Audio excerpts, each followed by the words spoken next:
Hello and welcome back to Image 1697. So, in the previous video, you saw that they discovered a bit more information about the possible whereabouts, or at least retracing the steps that Ransom took, and they found that he may have stopped at a Mormon church, and then from there went into the woods nearby and went up to a fire lookout tower. And while searching through the fire lookout tower, the main character discovered that in one of the pictures, it appears that somebody was sort of like off camera, off to the side. And that brought some interesting questions about whether or not he was being followed, or maybe he had somebody else with him. But I'm pretty sure it was him being followed or something. They also discovered that, well, on top of the fire lookout tower, Ransom may have taken a picture in the direction, well, really, we don't really know the direction yet, but in a direction where there was a building. And within the fire lookout tower, there was also a cryptic message saying to follow Scorpio, as above, so below, something like that. Which I'm assuming meant like follow the constellation of Scorpio.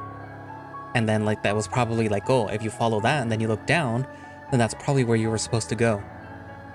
They also showed a map of the general area, but I don't recall there being any actual building. But then again, it is kind of hard to discern what you were seeing within the map. You could barely tell that in the middle was a fire lookout tower that they were talking about. But yeah, anyways. Before that though, Ransom's father finally figured out that his son was missing, and he was blaming it on some curse of a witch. And some other old person was like, oh yes, it's the curse, and yeah. It's giving mass hysteria. Or it's gonna eventually become a mass hysteria thing. But yeah. So I'm very curious as to where the story is gonna go, because you could kind of guess where it's gonna go. Somebody goes missing. There was something genuinely following this person, and we more or less saw it. And this person puts up a series of cryptic images and a cryptic message, which suddenly disappear. And then all of a sudden, people are getting this image 1697, I think that's what it was. But they're a curse image. So yeah. I mean, even at the beginning of the visual novel, it talks about the townspeople kind of going into a panic or something. So yeah, I'm assuming that's what it's gonna lead into. But anyways, so I guess without further ado, let us continue Image 1697. This would be day 14, I believe.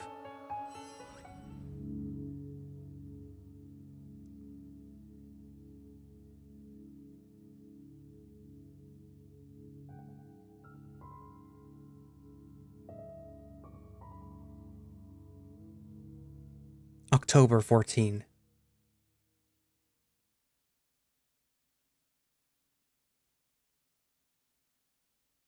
Patrick and I start our Sunday the same way that we always do, with a morning walk.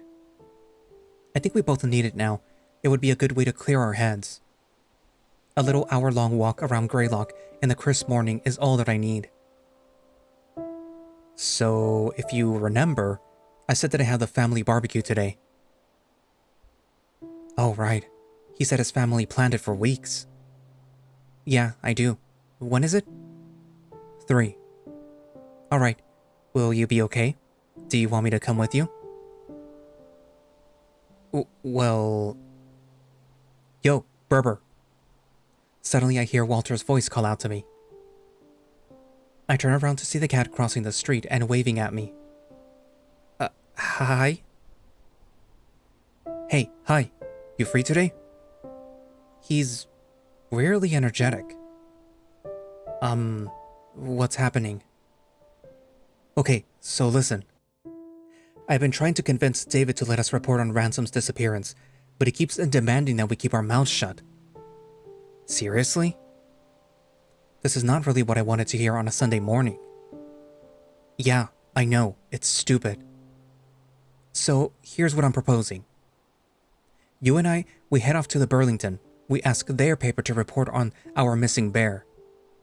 If we're lucky, perhaps we can get the newspaper in Montpelier? And even New Hampshire. Whoa, pause. Are you sure that you can just do that? I mean, don't we need David's permission to cooperate with other papers? I don't know what his deal is, but he's trying to keep us quiet. But if we get our bigger papers to report on Ransom's disappearance, people might just pay attention. They might even help out with the case. So what do you say? I mean, I can see where he's coming from. But I think that there's some risk to it. We could get in a lot of trouble if we're caught, potentially fired. But Walter came up to me and proposed this plan with confidence. Plus, it has a chance of attracting more people to Ransom's case. It's risky, but if it works, then it will be worth it. Alright, I'm in. When should we leave? Well, as soon as you're ready. Do you have anything that you could give to Burlington? I should give them anything that I might find helpful. I have several pictures Ransom took the night that he disappeared. Oh, really? Yeah, long story short, he made a blog post with pictures showing what he was doing last night. I managed to save a few of them before the post was taken down. Interesting. Well, that's perfect actually. I'd copy those onto a USB, several of them. We'll give those to the papers that we can get to.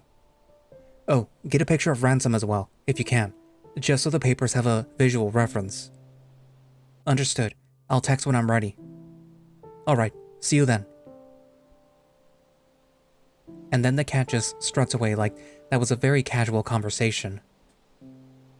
Well then, good luck with that. Thanks. I guess I can't come to your family barbecue. It's fine. I'll be fine. His expression being a bit more solemn than normal gives me some doubt. He doesn't talk much about his family. I really do hope that he'll be okay. You sure? Yeah, I'm sure. You go to Burlington. I'm sure that this will help with Ransom.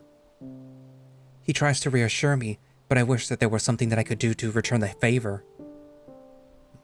Okay.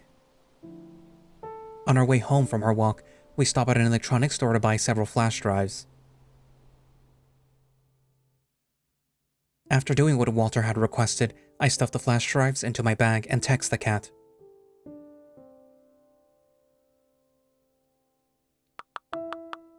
Okay, I'm ready. Oh great, I'm on my way. Patrick and I wait for the cat in the parking lot of our complex. It takes about 10 minutes for his red car to show up. Alright, let's do this. Patrick and I look at each other. Good luck at Burlington. Yeah, and good luck with your barbecue. I pat his back before heading to the cat's car. Okay, you got everything? I look in my bag just to make sure. I pull out the 3 flash drives that I bought and show them to him. Excellent, let's go. Then he starts driving again. Patrick and I wave at each other again after Walter pulls out the parking lot. You two treating each other well? Yeah, we're getting by. Well, that's great. Then we begin our drive towards Burlington. When we leave the town, all we see around us is forest. Sure, it's a beautiful sight with all of the vibrantly colored leaves. Though it's a bit strange to realize that we're about half away from any other town. Walter and I don't really say much for the first 20 minutes of our drive. I don't really do much besides bob my leg up and down in anticipation of getting to Burlington. Eventually, Walter speaks up. Nervous? Maybe just a little. I don't know, I just hope that this works out. Yeah, me too. So, how have you been? Me? I'm holding up, I guess. Shit's been weird lately. Yeah, I get it. Ransom's missing, one of the biggest stories of my career, was put on hold. Yeah. Now that he mentions it, I don't think Walter ever told me what his piece was about. I know that he tends to be secretive about his work until it gets published. But now I'm curious. If you don't mind me asking, what was your story about? The cat takes few breaths, clearly preparing his answer. How legends can be a part of a culture. Not quite what I was expecting, but sure. I mean, just think about it. Pretty much every culture around the world tells stories of legendary figures and mythical creatures, and it's all for a purpose. Legends are usually used to teach a lesson or explain a phenomenon. I mean, hell, look at Greylock with its witch story. Whether you believe in it or not, the legend of the Greylock Witch has been a part of the town's culture pretty much since its founding. I see. And Ransom took pictures for your piece? Yeah, basically just pictures of the town, especially the older buildings. The original town is pretty much gone, but some of those buildings have been around since the 18th century. Well, actually, I'm not sure if you know this, but in my research, I found that there are lesser-known versions of the witch legend that say that the original Greylock is still around. It's just buried under the town that we know today. Interesting. It certainly seems like Walter has some enthusiasm for the Greylock Witch story. But I wonder, do you believe in the witch? Well, it's complicated. I believe that the witch is real, to an extent. As I'm sure that you know, people in Greylock disappear more than the national average, and those cases are almost always left cold. And the most common versions of the legend say that the witch takes those who look at her. So, I believe the legend was made up as a way to explain the disappearances. I don't necessarily believe it's a witch, but I do think that there is something out there making these people disappear. Including Ransom. Possibly.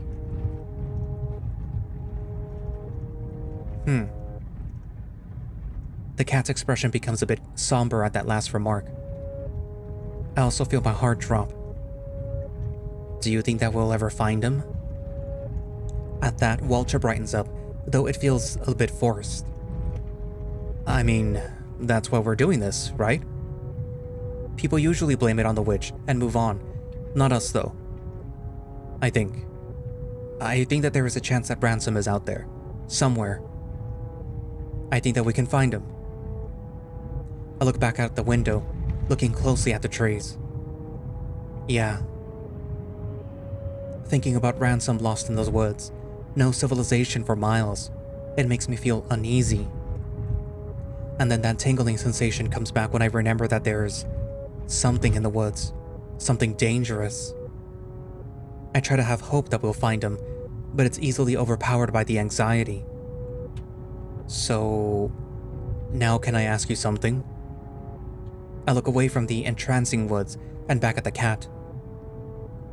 Sure. What happened to your aunt? I guess he was gonna ask about that eventually. Sorry if it's personal, I just remember Ransom's dad claiming that she was taken by the witch, and all. It's fine. I think he deserves to know. So to be honest, I don't really remember much. I think I was 12 when it happened. My parents and I stayed the night at my aunt's house. Then in the middle of the night, I woke up to see her trying to eat my arm. Walter looks at me in surprise. What the fuck? She had this wild look in her eyes, like she wasn't herself. It was weird too. My parents said that she never had a history with drugs or alcohol, or even mental illness. But that night, she just snapped. I screamed and my parents came in, and we quickly left that house. Turns out that she dislocated my shoulder, and I needed stitches on my arm. Jesus Christ. And then, the next day, my parents say that she was taken by the witch. A couple months later, I tried to go back to her house for some reason, but new people had already moved in. So that's basically it. That's all that I know. My aunt attacked me and then became another one of the witch's victims. The cat stays silent for a bit, and the surprised expression on his face is almost comical. Wow, I never knew that you went through that. I mean, I never really talk about it. Sure, it was scary, and I still dream about that moment sometimes, but, you know, it was many years ago. And as far as I'm concerned, my aunt is either dead or off somewhere else, like Omaha. The cat then snickers. Okay, you made that name up. Ain't no way that that's a real place. Oh, it is. Decent-sized city, too. I believe it when I see it. Did it scar? Where she bit you? Oh, yeah. I roll up my sweater sleeve and show Walter my right arm. There is a large bite mark that disrupts the fur on my bicep. Wow. Don't take this the wrong way, but it looks badass. You look like you fought a bear down with your bare hands. Thanks. Does it hurt? Not really. It does throb every now and then, but that's probably more from my shoulder. Well then. I roll my sleeve down and return to staring at the endless forest. There is a bit of a silence as a solemnity returns. And then I randomly decide to break the silence. Thanks for doing this, by the way. I really appreciate it. Yeah, no problem. Thank you for coming with me. We'll find Ransom, even if it takes a while. We'll do what we can, okay? Yeah. The two of us remain quiet for the rest of the drive. Damn, it's been a while since I've seen Burlington. Sure, it's not a very big city, but there's still kind of a big difference between this and Greylock. Like, I pride myself on having a decent sense of direction, but I feel like I could get lost here. You know where the paper is? Oh yeah, I've been to Burlington Herald many times. I know where we're going. After navigating to the downtown after a few minutes, Walter parks in front of a building. Like the Greylock Sun, it is an unassuming brick building. If it weren't for the graphic sign on the side, I wouldn't know that this is the Burlington Herald. Alright, I just want to make sure that you got those drives. Yep, I've triple-checked. I've got everything we need. Okay, be ready to answer questions. Here goes nothing. And then we head inside of the building. The inside honestly doesn't look too different from the Greylock Sun. I find it interesting to see another newspaper. I follow Walter's lead as he walks up to the front desk, where a rabbit sits. Hello, how can I help you? Walter clears his throat as he usually does to prepare his formalities. Hey there, I'm Walter Perkins from the Greylock Sun. He then gestures towards me, I assume to introduce myself. Ryan Berter, also from the Greylock Sun. We're here because we'd like to submit a report to your paper. The rabbit looks at us and I can see suspicion in her eyes. She types away at her computer for a bit. Yeah, you two look legit. But if you already work for another paper, can't you just publish in your own paper? Yeah, but here's the thing. Our boss won't let us publish the story in our paper, and I'm afraid it's an urgent issue. Like what? A missing person case. Alright. Well, you can go to the police for that. I have, but you see, the police are highly uninvolved. They're barely doing anything to help. The rabbit looks unconvinced. We're in a kind of tight spot, I fear. That's why we came here, to spread the word of the case, if you will. The rabbit looks like she's debating whether to listen to us or kick us out. Meanwhile, Walter looks like he's out of things to say. I might have to step in. Look, we have evidence. We have resources that we could give you. So, if you could... The rabbit considers for a few damningly silent seconds. Well, alright. But it's not me that you should talk to. I'll call one of our staff and have them meet you. She then points to a hallway behind her. "Second door on the right. I'll have someone in there just in a few minutes." Walter gives a heavy sigh of relief. I do the same, though more subtly. "Thank you very much, ma'am. Really, I appreciate it." The rabbit gives him a and she reaches for the phone on her desk. Walter and I walk behind the front desk and follow her directions. The room we find ourselves in looks to be a meeting room. One long desk stands in the middle with several chairs around it.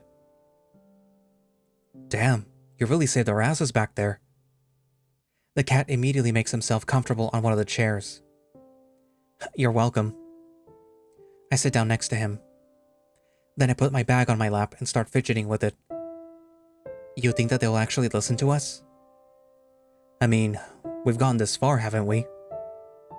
All we gotta do is tell them what we know and give them the evidence." Although the rabbit at the front desk did let us in, part of me is still worried that they'll reject us. Hell, we could even get fired from the Sun if David catches us. I should probably be focusing on where we are now. It doesn't take too long before the door opens and a fox comes in.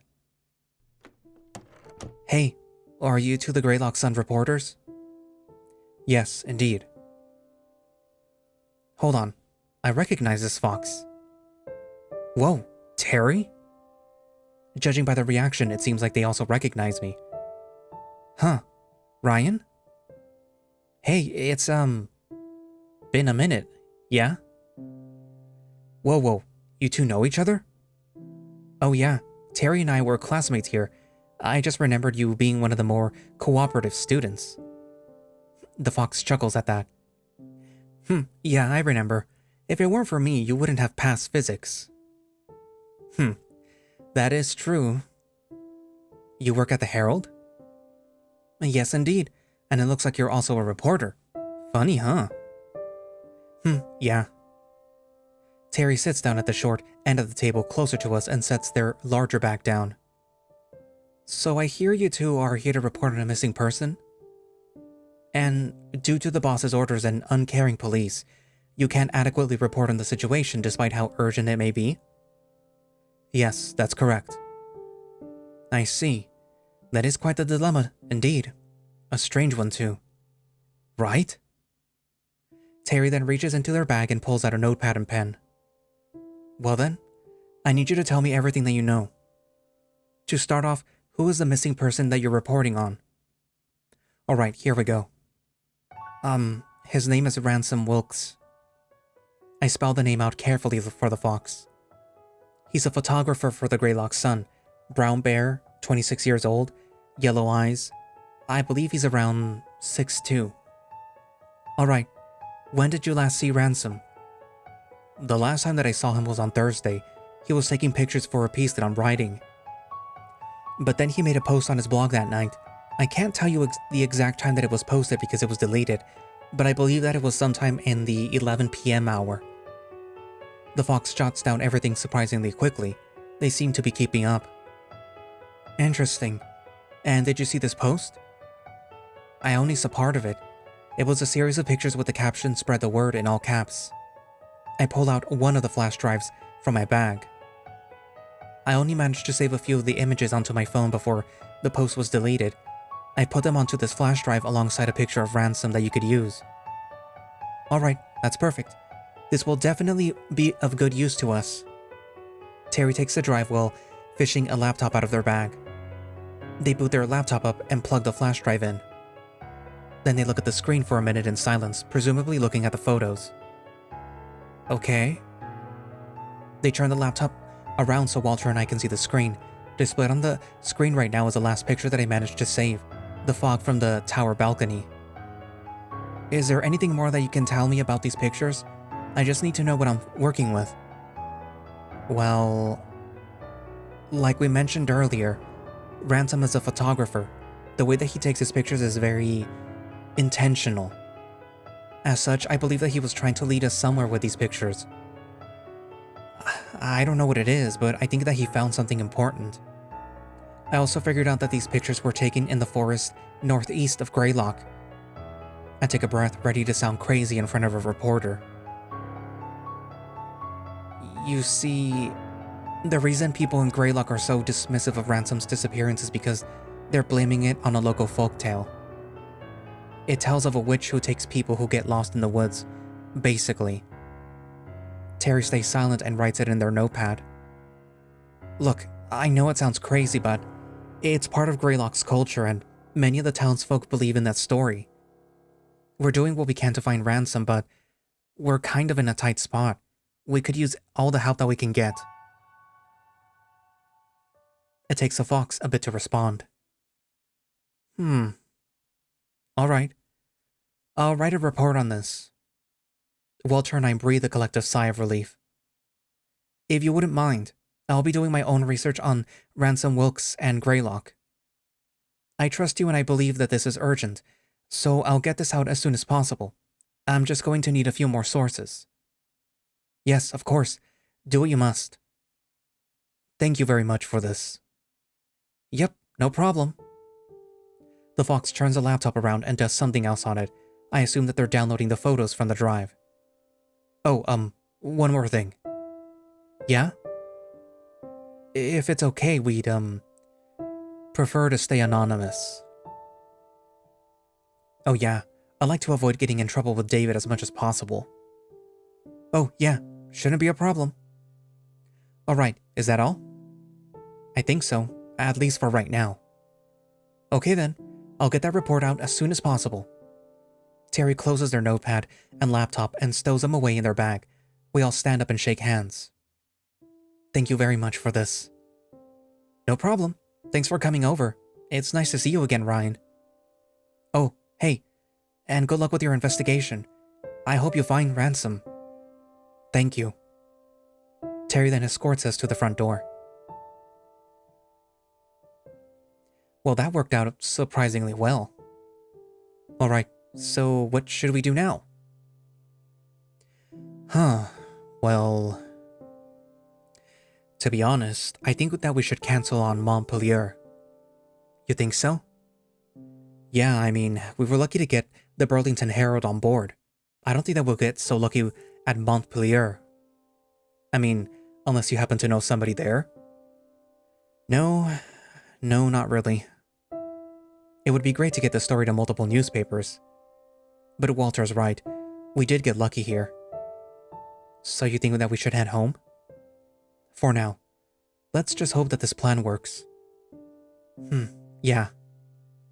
And so Walter and I get in the car and start driving back to Greylock.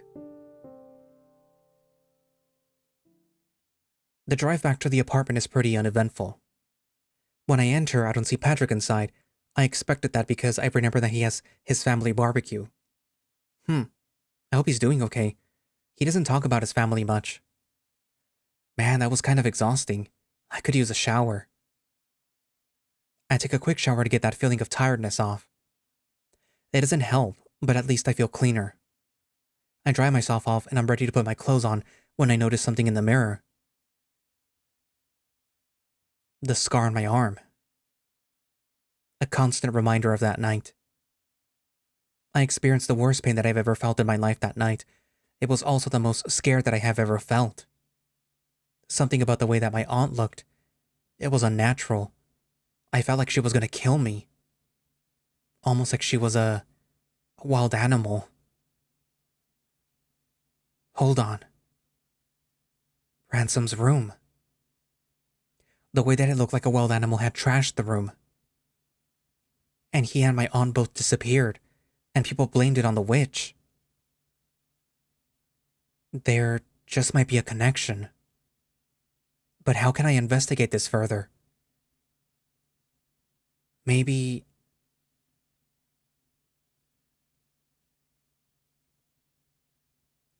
I'm honestly not sure whether this is a good idea or not. Am I even sure that they will collaborate? They prefer not to talk about it. Well, it's worth a shot. The brick house blends in amongst the rest, though it sticks out like a sore thumb to this raccoon. Most of the house is one story, though there is a part on its right end where the floor splits up to a second floor and a basement. I take some breaths and walk up to the house.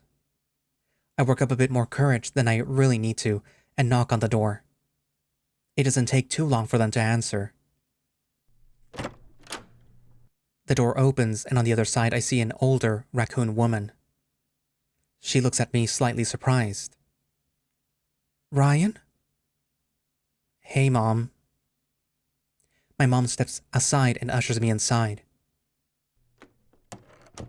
I walk into a very familiar scene. The living room and kitchen are combined into one room.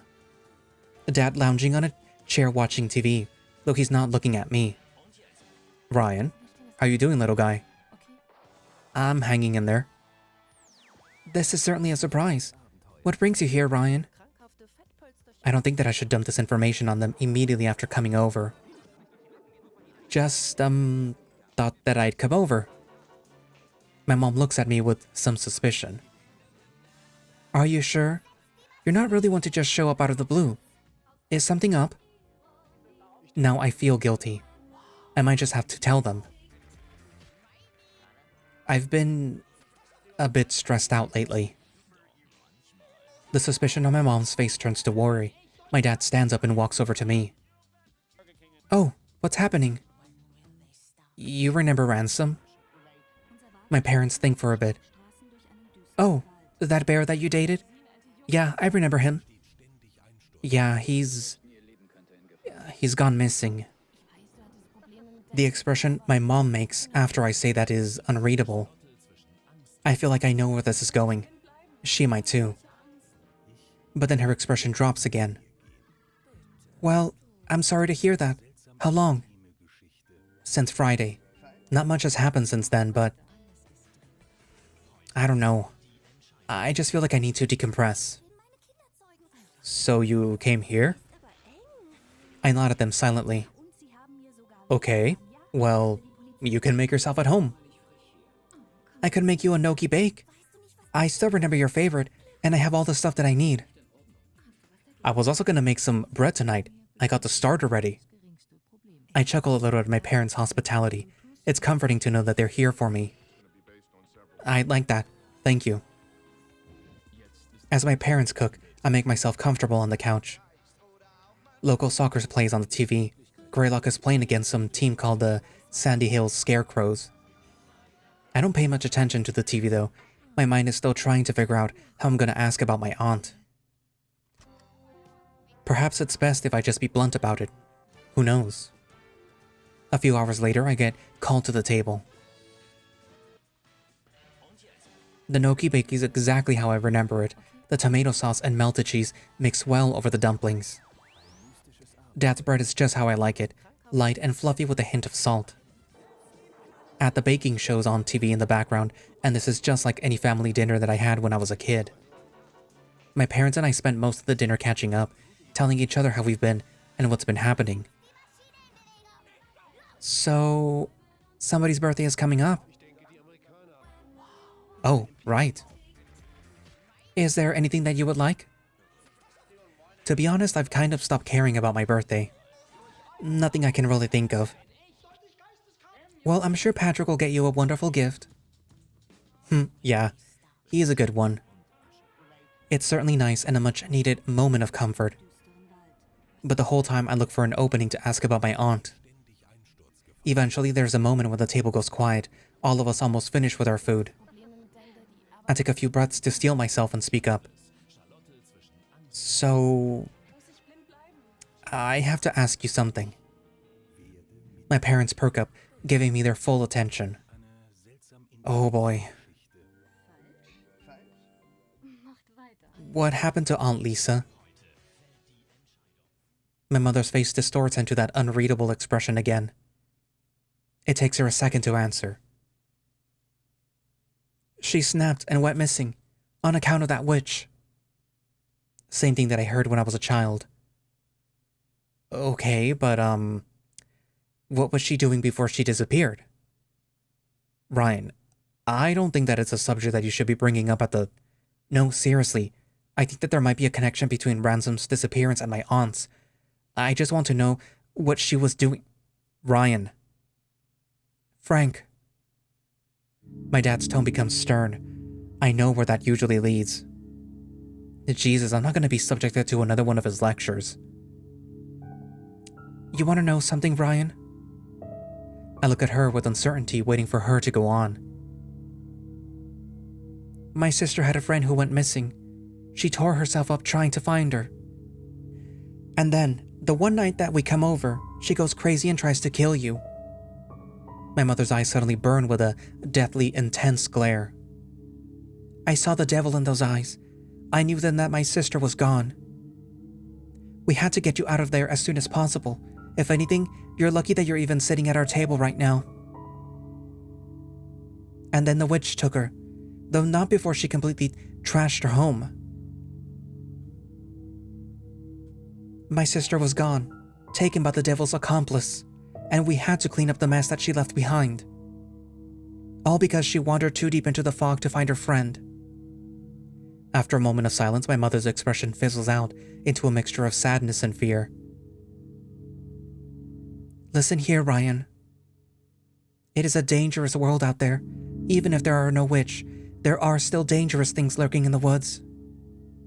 But in town, you're safe. With us, you're safe. I'm not sure how to respond to all of this. I did technically get what I wanted. So my aunt was looking for someone who went missing. There's definitely a connection. Whatever Ransom was looking for, it seems like he wasn't the only one looking for it. My parents stay silent, the only sound being the noise of the TV and the scraping of the forks against porcelain dishes. Their expressions are solemn with strong hints of worry shining through. Something tells me that I should stay here for a bit longer. Could I stay the night? I'm a bit embarrassed to ask it, but I just felt like I should. My parents' expression softened when I asked the question, though. Sure. We've turned your room into a guest room since you have your own place. Your old stuff is in the garage if you ever want to look through it. Well, at least they said yes. Thanks. We finished dinner and I helped my parents wash the dishes. After that, I make my way up to my old room. Oh, wow. It feels strange seeing my old room so empty. Pretty much all that's left is my bed, a bookshelf, and a desk. The closet directly across the room from my bed is also empty, aside from a few hangers. Well, I wasn't exactly planning a trip down memory lane, so I don't mind. Ryan? I turn around to see my mother standing in the doorway. Yeah? Sleep well. She still has a solemn look. I guess that conversation really upset her. Now I just feel guilty. But at least she's still willing to let me stay. Yeah, thanks. And then she heads downstairs without another word. I hope that they'll be okay. Well, I guess I'm sleeping here now. I should tell Patrick. I set my bag down on the table and fish my phone out of my pocket. Hey, so I'm staying at my parents' place for the night. Is that okay? He doesn't respond immediately, so I just start doing the normal bedtime routine. I strip down to my underwear and hang my clothes up on the hangers. I pull the sheets on the bed down and make myself comfortable. I didn't think that I would be sleeping here, so I hadn't brought my toothbrush and stuff. Oh well, I think my teeth can handle one night without being brushed. Soon I get a notification. Yeah, I'll be okay. Thanks. How was the barbecue? Fine. Patrick's curt response stands out a little to me. I hope his family didn't do anything to him. Any news about Ransom? We managed to get the Burlington Herald to publish a missing persons report for him. Well, that's good. I'm heading to sleep. I'm tired. Yeah, same here. Sleep well. Love you. Love you too. Good night. With that conversation finished, I take some time to check up on the image 1697 trend. I don't see any groundbreaking news or any forums with updates on Ransom, just more pictures claiming to be the real deal. I do see one picture of a smiling husky, so that's at least unique. It's probably no use going to social media to solve this, is it? I turned my phone off and set it on the bedside table before laying down. It takes a while, but I managed to drift to sleep.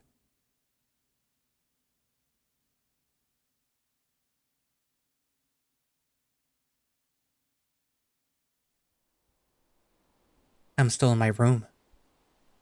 Except, all my old stuff is up. The sun is shining outside, and I can hear the birds chirping. It's a nice day. My solitude is interrupted when someone walks into the room. A raccoon woman who looks to be in her 30s, and she looks familiar. She immediately notices me just laying on my bed. "What you doing in here, young man?" Huh. I don't remember her ever calling me that. Oh well, I like it. Just hanging out, I guess. Oh yeah? She comes over to the bedside and kneels down, resting her arms and head on the mattress. "You wanna come hang out with your family? It's Taco Tuesday." "Maybe in a bit." "I guess I was just thinking." My Aunt Lisa raises an eyebrow. "Oh yeah? What you thinking about?" She pokes the side of my forehead playfully and teasingly. "Stop." "Sorry. So, random question. If someone you knew went missing, what would you do?" My aunt takes a second to process what I just said. Then both of her eyes raise in a casual surprise. "Wow, was not expecting something like that." She then stands up to straighten her posture. "Well, retrace their steps, basically. Ask their friends and family what they know. Put yourself in their shoes, I guess. But I think that the most important piece of advice I have for you is,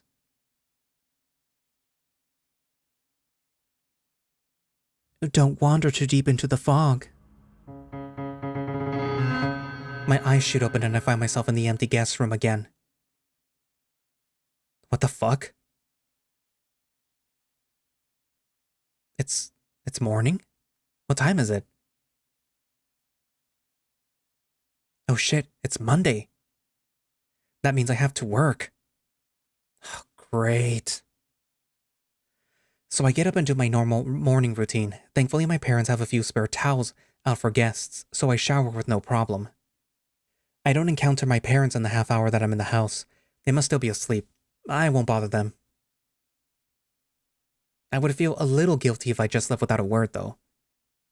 So I send my mom a quick text before walking out the door. October 15, and that's where I'm going to leave it for today.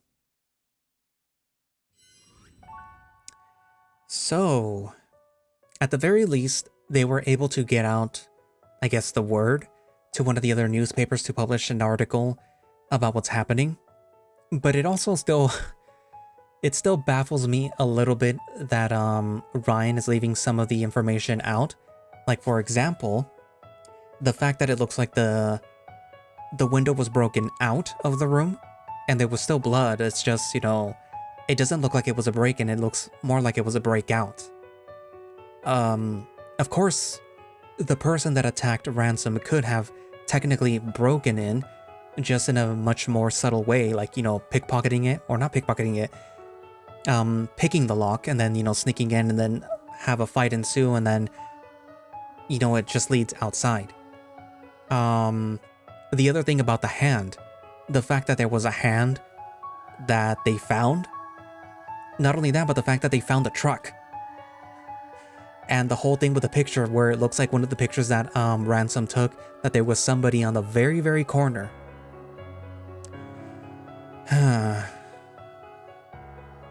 But yeah, it's kind of like one of those visual novels, or kind of even like the whole horror trope where people are leaving off some very crucial potential information for whatever reason.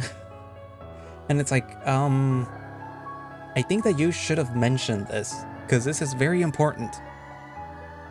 But anyways, I suppose he has his reasons. Also, the fact that the aunt didn't just disappear, she seems to have gone... Well, she seemed to have suffered a psychotic episode after one of her own friends went missing. And considering the fact that Ryan is more or less doing the same thing, it kind of seems a little too coincidental. You know what I mean? Where after Ransom goes missing, Ryan just out of nowhere is like, oh my god, I have to find this person that I used to date. But it's not even that I used to date, is that just happens to be a coincidence. It's just, I have to find this person and I feel compelled to find this person. Against all odds, against all reason, I feel for some reason compelled to do that.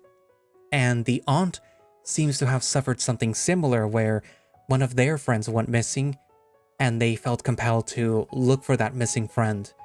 And then eventually they ended up going crazy. So it's like, I wonder if maybe it's something wrong with the town. Maybe not something supernatural, maybe something more like they're coming into contact with something that's causing them to behave this way. But yeah, it's very curious. Also the fact that the parents do not want to talk about it and they instead attribute it,